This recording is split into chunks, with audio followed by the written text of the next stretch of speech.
Hello mga kabady! Anong kang balita na kamusta na kayo? Sana kayo nasa magandang kalagayan. Good day mga kabadis! Meron tayo ditong pork ating pinakuluan sa tubig dito sa ating kasirola. And then pagkatapos kumulo, atin munang dinrain at niyaan muna nating tumulo. At sa isang pan, tayo ay naglagay ng mantikilya at nagdagdag ng kaunting cooking oil para ating igisa ang ating bawang at sibuyas. Habang ating ginigisa, nagbukas tayo ng aswete powder at naghalo din tayo para magdagdag kulay sa ating gagawing menu for today. And then yung broth ng pork na ating pinakuluan, nihalo din natin dyan. At nagbudbud tayo ng paminta para lalong bumango ang ating niluluto. At sa pagkakataong yan, ay inintay natin kumulo ang sabaw na ating nihalo. Halo lang natin ng bahagya at pinahina ng kaunti ang apoy. At nilagay na rin natin ang mga gulay na ating ririkado diyan sa ating menu. And then, sa pagkakataong yan, naglagay tayo ng peanut butter para magsilbing pampalapot sa ating gagawin. And then naglagay din tayo ng kaunting pampalasang shrimp paste at ating tinikman. Medyo nakulangan pa nga tayo sa lapot kaya naglagay pa ulit tayo ng kaunting peanut butter. Pero dito sa pagkakataong ito medyo kumukulong-kulo na. Bawal nating i-overcook ang ating mga gulay kaya hinihalo na rin natin ang siling haba at ang pechay natin. Yan, marami talagang gulay ang kare-kareng. Nako, naalaman nyo na, ito ang kare-kare nating kakaining tanghalian today. So yan, nalo lang natin ng bahagya, tinikman natin. Medyo parang malapot ng kaunti, depende na lang sa inyo kung anong gusto niyo. Pero sa akin, gusto ko na may kaunting sabaw, kaya ako yung nagpakulo ng tubig at nilagyan ko ng kaunting sabaw para lalong magsarsa ang ating kare-kare. So yan na nga, kulong-kulo na siya. Hintay lang natin maluto ng kaunti pa ang mga gulay at maya-maya pa ay atin na ring aahunin ang nasabing pagkaing ating nalutong yan. So hinalo uli natin ng bahagya and then yan na, ready na ang ating kare-kare. So ang ginawa ko naman sa talong, hindi ko na isama dyan sa ating nilutong yan. Pinirito ko muna at aking tinapings. Gayun din yung pork na pinakulungan ko kanina, pinirito ko muna.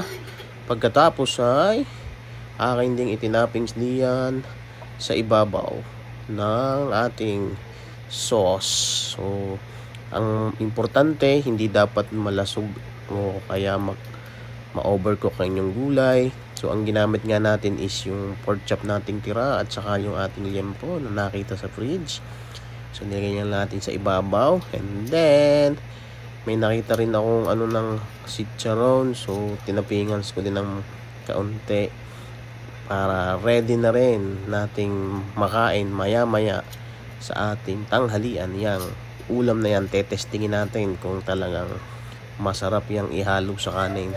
Nung ako'y bata, hindi talaga ako nakakain yan pero ngayong naalaman ko na nga ang mga gayang pagkain, hindi tayo nangangain na. Yan na nga ang ating pork kare-kare special homemade.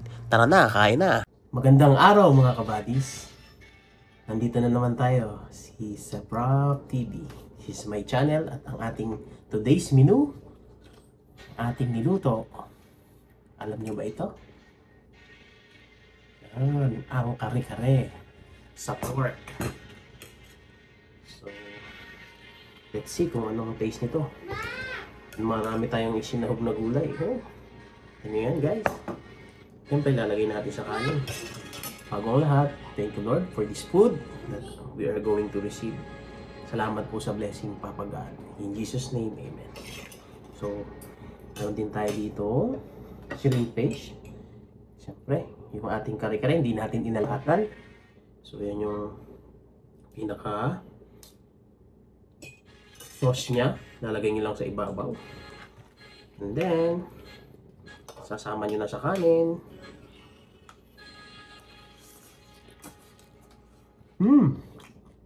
Sarap. Talaga. Hope ko guys, kumakain din kayo nito.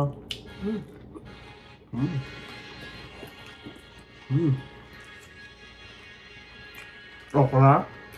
Sitaw. Meron din tayong sitaw. Tsaka pechay. Yan.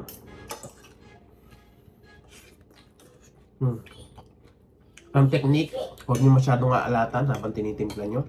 Kasi, magagawa pa nga kayo ng soup sauce. Yung pagkakatimpla ko nito, ang ginawa ko lang, yung broth ng pork. Tapos itong pork, pinirito ko. Sarap.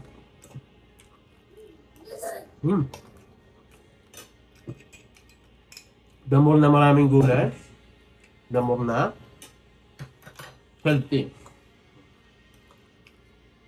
Guys, huwag nyo overcut ang gulay.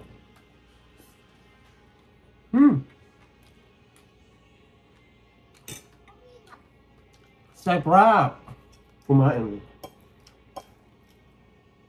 Kumusta sa inyong lahat? Tapos ang ginawa ko sa talong, siyempre pinirito. Pero pwede namang nakalaga lang din yan, nakasama eh. Trip kong gawin ngayon is i-fried siya. Saka ako sinama nung maluluto na. Kain na rin kayo guys. Salamat pala sa inyong pag-support, pag-subscribe, sa pag-like, saka sa walang sawang panonood. Tapusin ko na itong pagkain ko. Have a lovely day everyone. God bless us all. See you sa mga susunod pa mga videos. Bye bye. God bless.